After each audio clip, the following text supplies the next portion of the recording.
Will Durant की किताब story of civilisation की पहली जिल्द आवर ओरिएंटल हेरिटेज दुनिया की कदीम मशरकी तहजीबों की तारीख पर मबनी है। इसमें इंसान की इब्तदाई तरक्की, तहजीबों की इब्तदा और उनके असरात पर रोशनी डाली गई है। इसका पहला बाब तहजीब की इब्तदा और इंसान की इब्तदाई जिंदगी पर तफसील से रोशनी डालता है। विल ड्यूरांट ने इस बाब में तहजीब की इब्तदा और इसके बुनियादी पहलुओं को बयान किया है। इसमें उन्होंने इस बात की वजाहत की कि इंसान ने अपने माहौल, माशरती तल्लुकात और कुदरती वसाइल से किस तरह इस्तेफादा किया ताकि वो एक बेहतर और पेचीदा समाजी ढांचा कायम कर सके। विल ड्यूरांट ने इस बात पर जोर दिया कि इंसान की इब्तदाई हालत इसकी फितरत और कुदरती माहौल से मुतासर थी।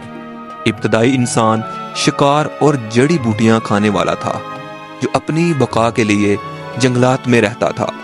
ताहम वक्त के साथ साथ इसकी जहनी और जिस्मानी सलाहियतों में तरक्की हुई और इसने खेती बाड़ी, शिकार से जायद की ज़ख़ीरा अंदोज़ी और मुख्तलिफ वसाइल का इस्तेमाल शुरू किया।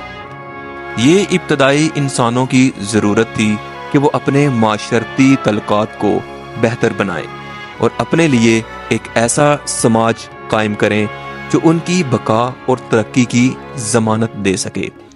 इस तरक्की के नतीजे में इंसान ने वक़्त के साथ साथ ज़राअत, ज़बान, मजहब और दीगर समाजी अदारों का आगाज़ किया। विल ड्यूरांट ने सकाफ़त और तहजीब के दरमियान फ़र्क को वाज़े किया। तहजीब वो मजमुआ है जो किसी कौम या समाज की तंजीम, फ़न्नी तख्लीक़ात, मज़हबी तसव्वुरात और माशरती तल्लुकात की बुनियाद पर तामीर होती है। सकाफ़त उस तहजीब का जुज़ है जो अखलाकियात, रस्म व रवाज, ज़ुबान और सलीका वगैरह पर मरकूज़ होती है। विल ड्यूरांट के मुताबिक तहजीब के क़याम का अमल बुनियादी तौर पर इस वक्त शुरू होता है जब इंसान अपनी बका की जद्दोजहद से निकलकर मुख्तलिफ समाजी और फ़न्नी तरक्की की तरफ कदम बढ़ाता है। इब्तदाई इंसानों ने अपने माहौल से सीखा और कुदरती वसाइल का सही इस्तेमाल किया जिससे तहजीब का आगाज़ हुआ। विल ड्यूरांट ने इस बात पर जोर दिया कि ज़मीन और कुदरती वसाइल तहजीबों की तरक्की में अहम किरदार अदा करते हैं।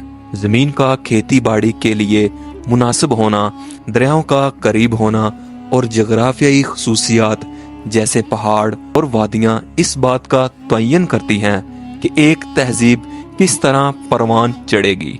मिसाल के तौर पर मेसोपोटामिया के इलाके को देखा जा सकता है जहाँ दरियाए फरात और दरियाए दजला के दरमियान की ज़मीन ज़राअत के लिए बेहतरीन मौके फराहम किए। इस तरह मिस्र में दरियाए नील के किनारे जिंदगी का आगाज हुआ जहां इसकी सैलाबी ज़मीन ने ज़राअत को मुमकिन बनाया। उन कुदरती वसाइल का इस्तेमाल करते हुए इब्तदाई इंसानों ने अपने माशरती ढांचे को तश्कील दिया। विल ड्यूरांट के मुताबिक इंसान की तरक्की में सबसे अहम मोड़ ज़राअत का आगाज था। जब इंसानों ने फसलें उगाना शुरू की तो उनके पास खाने की मुस्तकिल फराहमी आई और उसके नतीजे में वो शिकार और जड़ी बूटियों पर इन्हसार कम कर सके। इसके साथ ही मुस्तकिल रिहाइश गाहों का क़याम भी शुरू हुआ। ज़राअत के आगाज़ ने इंसानों को बेहतर जिंदगी गुजारने के मौके दिए और इसके साथ साथ समाजी तंजीम की ज़रूरत भी महसूस हुई। लोगों को अपने कामों को मुनज़्ज़म करने, पैदावार को ज़ख़ीरा करने और उनके दरमियान तक़सीम की ज़रूरत पेश आई जिसके नतीजे में तहजीब का आगाज़ हुआ। विल ड्यूरांट ने समाजी ढांचे की इब्तदा पर तफसील से बात की है। इब्तदाई माशरों में इंसानी गिरोह इब्तदाई तौर पर छोटे थे और उनमें हुक्मरानी का अमल इतना पेचीदा नहीं था, लेकिन जैसे जैसे इंसानों ने ज़राअत और तजारत शुरू की वैसे वैसे वो एक पेचीदा समाजी ढांचा तश्कील देने लगे। इब्तदाई इंसानी ग्रोहों में सरदार या कबायली रहनुमा होते थे جو اپنے گروہ کی رہنمائی کرتے وقت کے ساتھ ساتھ یہ رہنما حکمرانی کے عہدوں میں تبدیل ہو گئے اور معاشرتی تعلقات مزید پیچیدہ ہوئے۔ مختلف طبقات کی تشکیل ہوئی، جیسے کہ کسان، تاجر، فنکار اور حکام۔ اس سماجی ڈھانچے نے تہذیب کی تعمیر میں اہم کردار ادا کیا۔ ول ڈیورانٹ نے مذہب کو تہذیب کی بنیاد میں اہم جز کے طور پر شامل کیا ہے۔ ابتدائی انسانوں نے قدرتی مظاہر جیسے آسمان، زمین، سورج، چاند اور دریا کے بارے میں سوالات اٹھائے اور ان کے بارے میں مختلف عقائد پیدا ہوئے۔ ان عقائد کی بنیاد پر مذہب نے جنم لیا۔ مذہب نے سماجی نظم کو قائم کرنے، اخلاقی اصولوں کو فروغ دینے اور انسانوں کو زندگی کے مختلف مسائل پر رہنمائی فراہم کرنے میں اہم کردار ادا کیا۔ ابتدائی مذہبی عبادات میں قدرتی قوتوں کی پوجا، قربانیاں اور آسمانی طاقتوں سے تعلق استوار کرنے کے طریقے شامل تھے۔ ول ڈیورانٹ نے اس باب میں زبان اور تحریر کے آغاز پر بھی روشنی ڈالی ہے۔ زبان نے انسانوں کو اپنے خیالات اور احساسات کو ایک دوسرے تک پہنچانے کا ذریعہ فراہم کیا، جبکہ تحریر نے تاریخ کے ریکارڈز کو محفوظ کرنے میں مدد کی۔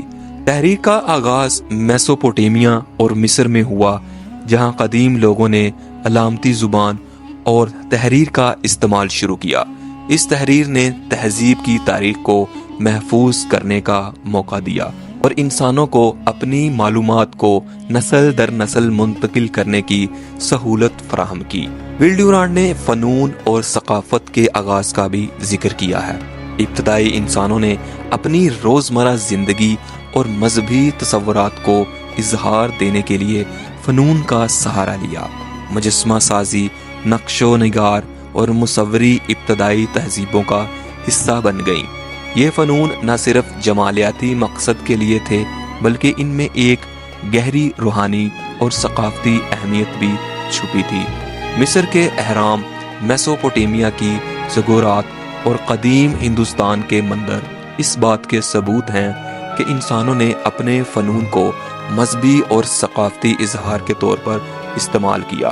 ول ڈیورانٹ کا پہلا باب آور اورینٹل ہیریٹیج تہذیب کی ابتدا کو سمجھنے میں مدد فراہم کرتا ہے۔ اس میں انہوں نے اس بات کو اجاگر کیا کہ تہذیب کا آغاز انسان کی بنیادی ضرورتوں سے ہوا، جیسے کھانے پینے کی فراہمی، اور اس کے بعد زراعت، سماجی تنظیم، مذہب، زبان اور فنون کی تشکیل نے اس کو پروان چڑھایا۔ ول ڈیورانٹ کے مطابق یہ تمام عناصر ایک دوسرے سے جڑے ہوئے تھے اور انہوں نے انسانوں کو ایک پیچیدہ اور ترقی یافتہ معاشرتی نظام کی طرف لے جایا۔ انہوں نے اس باب میں مشرقی تہذیبوں کی اہمیت کو تسلیم کیا اور ان تہذیبوں کے ذریعے انسانی ترقی کے مختلف پہلوؤں کو اجاگر کیا۔ اس چیپٹر کے ذریعے ول ڈیورانٹ نے نہ صرف تہذیبوں کے آغاز کو بیان کیا، بلکہ ان کے ارتقاء اور اس کے اثرات کو بھی واضح کیا۔